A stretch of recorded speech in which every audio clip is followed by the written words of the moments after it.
Okay, let's talk about the Switch.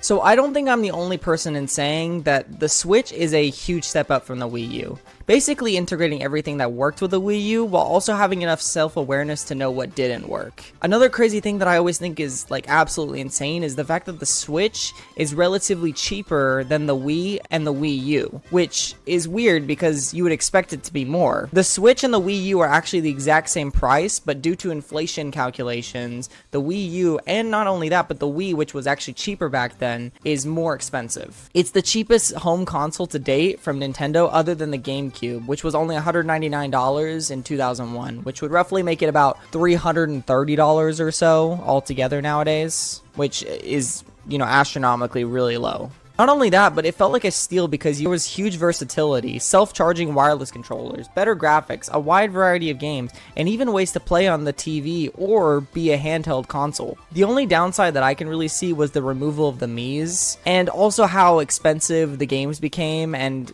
how there was really no inspiration behind them. I'm looking at you, Mario Strikers Charged. Before the Switch 2 was released, there were early signs that something like this would happen. There were higher price remake knockoffs that were flooding into the store. Switch Sports and Mario Strikers Battle League are good examples of that. Nintendo seemed to be testing the waters, and during that time realized just as Disney has. We don't need to try anymore. The Nintendo Switch is the most disgusting blatant cash grab I have ever seen. Someone please explain to me why this device, need I remind you, is a remake of the original Switch, is the most expensive thing to date, racking up a whopping $450, and yet it's also the highest selling console in the history of ever, selling a crazy 3.5 million in the first 4 days. This is honestly insane to me. I don't understand how people can be giving in to this blatant cash grab. And like I said before, it's one of the most expensive things to date when it comes to Nintendo. So I'm going to explain to you guys why the Switch 2 is so bad in this video. So yeah, let's get into it. Tell them to bring me my money. Yeah! So first and foremost, the cost, like I said before, is near insane. It's the most expensive console to date, even compared to inflation calculations, by more than above $30 to $40. Now, I know that $30 to $40 doesn't seem like a lot, but honestly, it is crazy whenever you think about it. The Switch 2, which is, again, a remake of the original Switch, is costing more than a brand new console like the Wii. That doesn't make any sense to me at all. Now, I would understand if the price was jacked up so high if the value of it was good, on performance base. But it doesn't even have that good of specs. It honestly has a weaker hardware than the PS5 and the Steam Deck. The Steam Deck is lower price-wise than the Nintendo Switch 2, and really, it is better in almost every way. And with the PS5, it's only $50 more unless you're paying for the Mario Kart World, and then it's the same price. And with the PS5, you're getting tons more better quality of stuff. Can't tell you, I feel like this is just a normal common sense thing, but then I'm seeing 3.5 million people buying it in the first 4 days, and it makes me think that, maybe I'm the only person who sees this as logical not to buy this. Something that you probably have noticed is that in the era of Nintendo, they always seem to have a new gimmick that comes with the new console. So with the Wii, they added motion controls. With the Wii U, they added the gamepad. And with the Switch, they've added wireless controls. Not to mention also a docking feature that allows it to be a handheld plus also connect to the TV for an at-home console at the same time. Please tell me what the Nintendo Switch 2 has added to their roster. Nothing. Not at all. There's literally nothing. You could say that the graphics are better and the quality is better overall, but that's pretty much with any console that you have nowadays. You just kind of expect it to just be better. At least, again, like I said, the Wii U is a blatant knockoff of the Wii, but at least it had the audacity to add some sort of gimmick to make it seem different. And again, there's so many, missed opportunities that you could honestly give into this. I was thinking maybe there would be a dual screen return. Maybe like the Nintendo 3DS or the DS where they have multiple screens. I thought that would be such a cool idea for the Switch to be incorporated with. And also, things like PS4 VR or Oculus Quest, they have VR systems. And I was thinking, maybe the next best thing for Nintendo would be for a VR system of some kind so that you could race in Mario Kart or play Donkey Kong in VR. But obviously they just didn't see it like that. Again, at the end of the day, it's not like those things are like intensely crazy bad, but for the price that you're paying, I feel as though you should be getting more of a value than what you're getting. Hello, I like money. Can someone please explain to me why the games are priced at $80? Who the heck is buying these games for $80? I want to meet them. I want to be friends with them. Give me some of that money. This is probably one of the biggest issues I have with the Nintendo Switch 2 in general.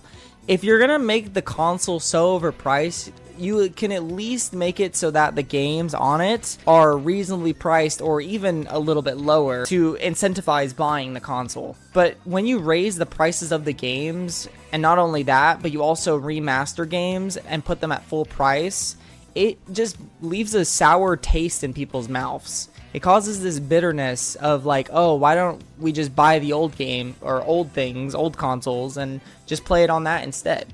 The only thing I can think of that this has a step up in is the graphics. But again, I don't think that spending $500 is worth it to just upgrade graphics. And again, I'm not 100% sure because we haven't gotten many games released into the Switch 2 yet, but from the games that I've seen, there just isn't really much replayability. For whatever reason, Nintendo just likes to stick a pole up their butt and make it so that the games that you play, you spend $60 and then you barely have any replayability. I remember games like, you know, Wii Sports, Wii Play, Wii Sports Resort, Mario Kart Wii, all these different games that were so fun for me to play because it was so replayable and there were so many different neat aspects that you could do with it.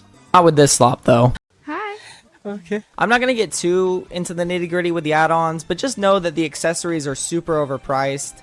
Joy-Cons are $90 nowadays, and also the Pro controllers are $85. Who is going to spend $90 to buy Joy-Cons? And who's going to spend $85 to buy the Pro controller? You've got to be out of your mind if you're going to buy that. If you want to play 4-player games all together, you're going to need to spend about $550. That is insane to me. $550 should not be a part of a console ever. You can tell that this is a blatant cash grab whenever there is no universal compatibility.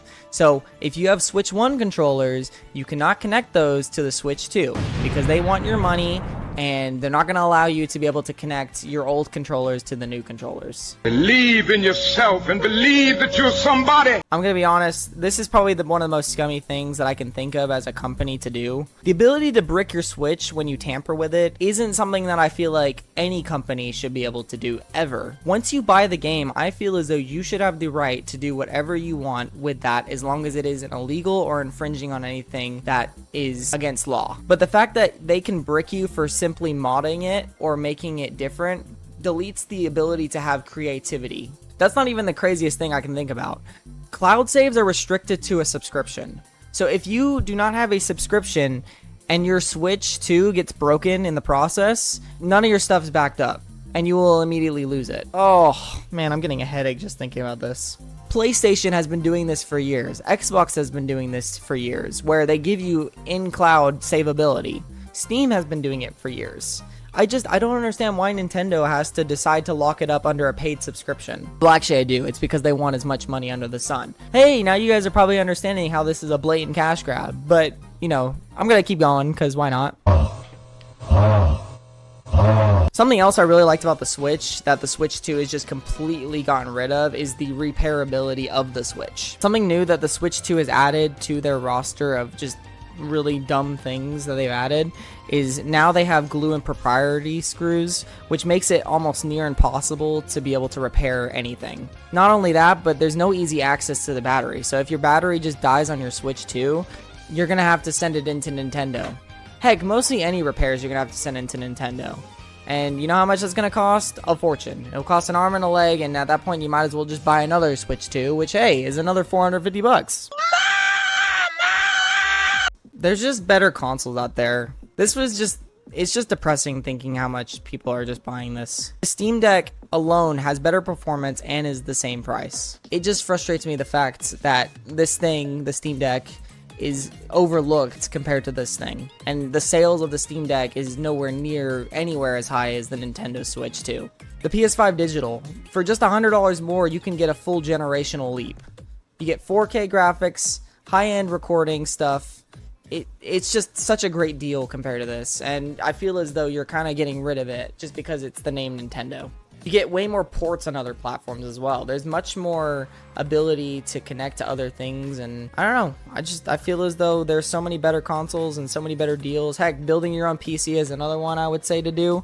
Do that. Xbox One, Xbox Series X, all of that stuff is way cheaper, and you're gonna get much more bang for your buck on it. No! Can someone please explain to me why we're still under 128 gigabytes of base storage on the Nintendo Switch 2? What are we in? 1990? Okay, 1990 is a little bit of an overstretch. I'm talking more like 2010.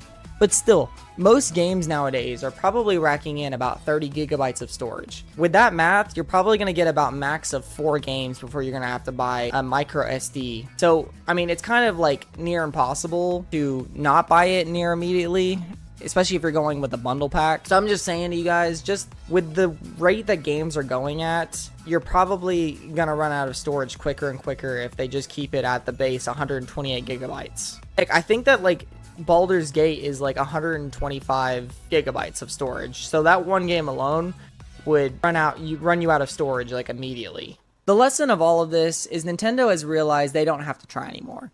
That doesn't mean they won't, but they have hit an all-time high in which they physically are unable to be touched. They can serve people slop, people will buy it without really paying attention to what they're being given, and they keep making money without putting passion in. I remember even in 2017, these developers still had a great knack for the customers, and now it feels like they're doing this primarily for money. The biggest thing someone has told me is your money has value. Please invest it in the things that are not trying to abuse you and take your wife and kids. Nintendo Switch 2. Overpriced, lack of freedom, better consoles out there. 2 out of 10. Definitely would not recommend this to anyone. But anyway, guys, that's basically all I have for you today. If you did enjoy this video, please make sure to like and subscribe. I would really appreciate it. Yeah, please join me if you enjoy all this stuff. And hey, you're looking very good today. But yeah, anyways, I will see you guys in that next video. Make sure to stay hydrated.